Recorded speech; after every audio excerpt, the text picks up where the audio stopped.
on the topic of relevance of role-based access control in security operations. So once we look at this topic, the first thing which comes to our mind is what exactly is role-based access control?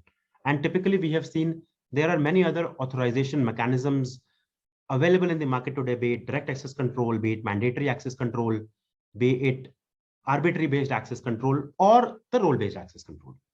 But for today's discussion, we'll focus majorly on role-based access control. Role-based access control is one of the authorization mode used for accessing applications, network, infrastructure, and cybersecurity solution. And it's not a term which got coined today. It has been prevalent and is there in the industry for more than 2 decades now. But it is much more important and of relevance now. And let me just tell you a bit later as to why is it relevant in today's time. So for now, let us dissect the role-based access control into 2 parts. The first is role-based and second is access control. If I have to talk about the latter, which is access control is how organizations govern access over their IT resources. So what we are seeing typically today is digital transformation across the globe is at its all-time high, and the perimeter is diminishing. The users are spread across globally, and specifically after the pandemic, employees are working from home, they're working from anywhere, and the applications are residing not just in the on-premise data centers, but also in the private clouds and the public clouds. Since the applications are in the public cloud, you never know where the data is residing. It becomes much more important to have stringent access controls, so as to identify who is accessing the data, what they are accessing, how they are accessing, and from where they are accessing. Accordingly, specific accesses are granted to individual employees based on their job function or their KRs. Moving on to the next slide, where I'll be talking about RBAC in a much more conceptual manner as to how RBAC design is laid out. The prime job of role-based access control is to answer the question of every request that comes into it. So here we see, can John teach personality development? Here, can the subject that is submitting the request perform this verb on this object? A little bit English to make you understand in a much better way. So here my analogy starts. Can John teach personality development? So we have John, who is hired as a teacher in a prestigious Indian school, and his role is to teach English for the students of class 10th. So here we see role is English teacher, and the permissions granted for this role are to teach English for the students of class 10th. The third important thing here is the location, and the role is granted for a particular location, which is the Indian school 1 in this case. There can be lots of schools in the same locality, and there can be multiple branches of the same school globally. So we can define the roles globally based on standard parameters. So here in the example, English teacher can be a standard parameter, but there may be specific add-ons which needs to be granted locally depending on the need of the hour. So like the way here in the example, one fine day, the principal of the Indian school 1 calls up John over a cup of coffee and asks him that if he can take up the personality development classes as well, looking at the personality development teachers crunch in the locality. And John readily agrees to it. And what happens is, in the role of English teacher, which is granted locally, an additional permission is granted wherein he is able to educate students for personality development.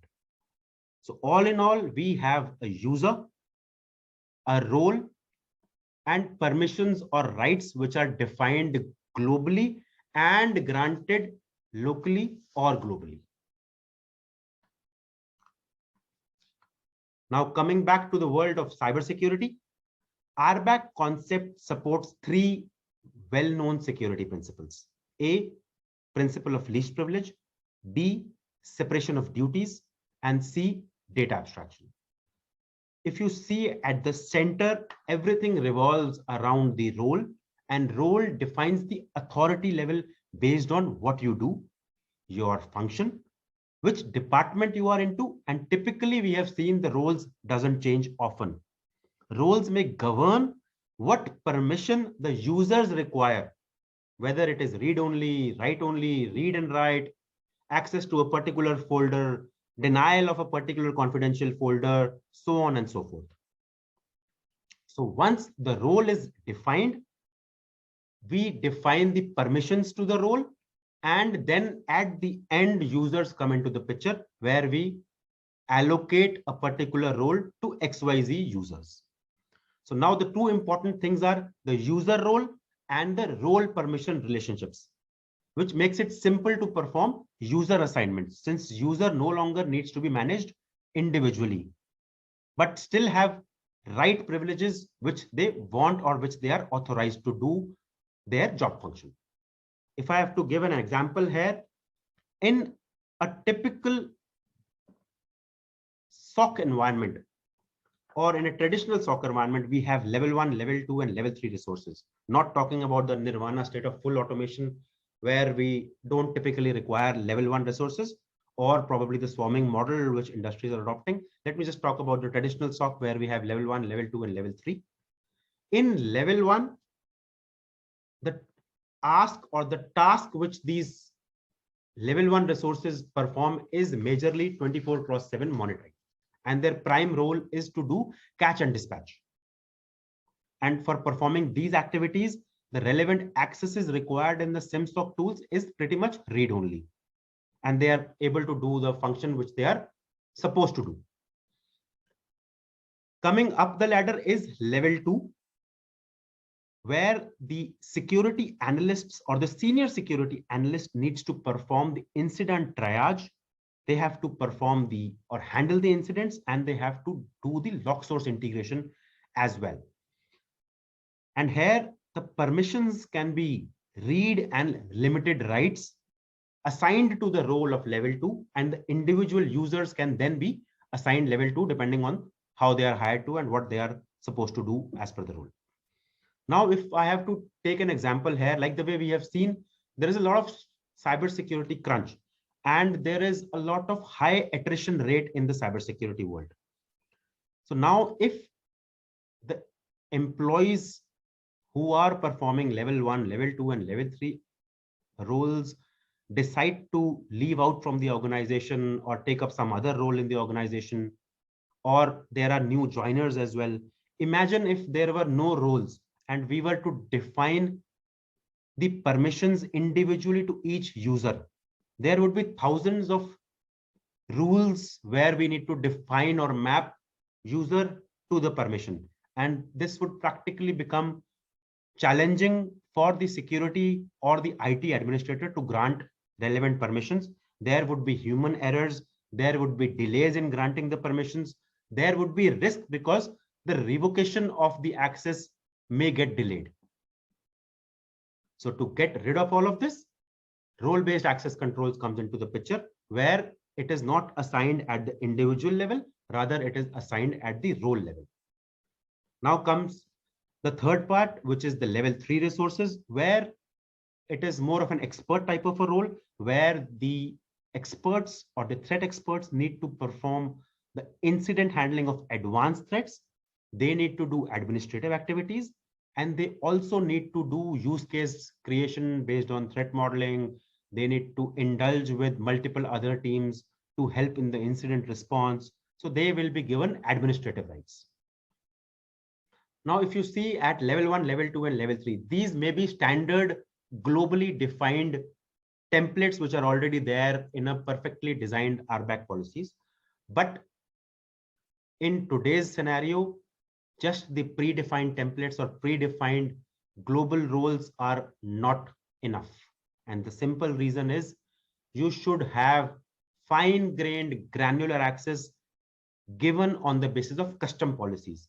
If you see, coming with the DevOps methodology, coming with the API integration, and now everybody is talking about the no code and the all code developments, and there are API integrations over RESTful open APIs, where the application needs to be integrated with multiple other third-party tools and technologies. So you need to have a RBAC strategy where you can define the custom policies based on the exact requirement of the user. If I have to give an example here, so considering the auditor for that matter, the auditor might just require the access of SOC tools to view the security assessment reports and to probably have a look at the compliance reports. So we can define fine-grained access that there is the role of auditor, which is only granted permission to look at these 3 or 4 type of reports. And then the users can be granted these reports on a timely manner, depending on the lever, mover, joiner policies. Let us now look at the benefits of implementing the RBAC strategy, or why an organization should have the RBAC strategy. At the broadest level, RBAC enforce security policies at a more fine-grained level, cut down on potential for error when assigning user permissions. So with the precise access, the chance of insider threats gets reduced. So if you have a good RBAC strategy and good RBAC implemented, the hackers will get stonewalled as soon as they try to get outside the bubble of their hacked user's role. This can drastically reduce the impact of an account compromise, especially in the case of ransomware, because even if there is a credential breach, even if the hacker is able to get into the environment, there would be limited access because of the limited permissions which are granted to that particular user if it is not an admin user. The second is RBAC helps maximize the operational efficiency, reduces administration and IT support work, and makes it easier to meet audit requirements. Like the way I said earlier, if you are granting permissions to individual users, there would be plethora of rules which would be defined. It would become practically impossible for the administrators to manage it. And even if they are managing it, it would be prone to errors and it will be difficult to achieve the audit requirements. And implementing RBAC is also proven to save a lot of dollars for your organization. In fact, there was a recent report published by RTI by the name of the economic impact of role-based access control, which clearly indicated there is a substantial return on investment for any organization who have a perfectly deployed RBAC strategy, as it helps in labor cost reduction and the employee downtime as well. And if the employee downtime is reduced, obviously it will increase the end user experience. Lastly, companies can implement role-based access control system to meet the regulatory and statutory requirements for confidentiality and privacy, because executives and IT departments can more effectively manage the sensitive data, and we are able to comply with privacy by design. Let us now summarize the discussion with some key takeaways. Obviously, we have discussed all of these points, just some key takeaways on role-based access control. A, role-based access control provides fine-grained granular access adhering to the principle of least privilege.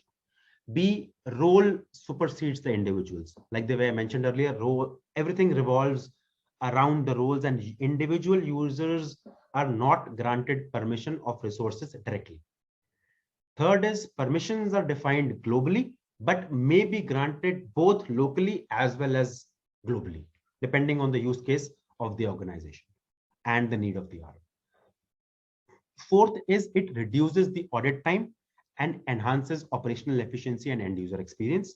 And last but not the least, the most important factor, it reduces the attack surface in case of a credential breach. That is pretty much from my side, wherein I talked about the role-based access control, its benefits, and how it will strengthen the overall cybersecurity posture of an enterprise. Thank you for watching my session today. You may reach out to me at ankit_guglani@trendmicro.com in case you have any questions. And I hope you enjoy the rest of CloudSec 2021. Good day again. Thank you.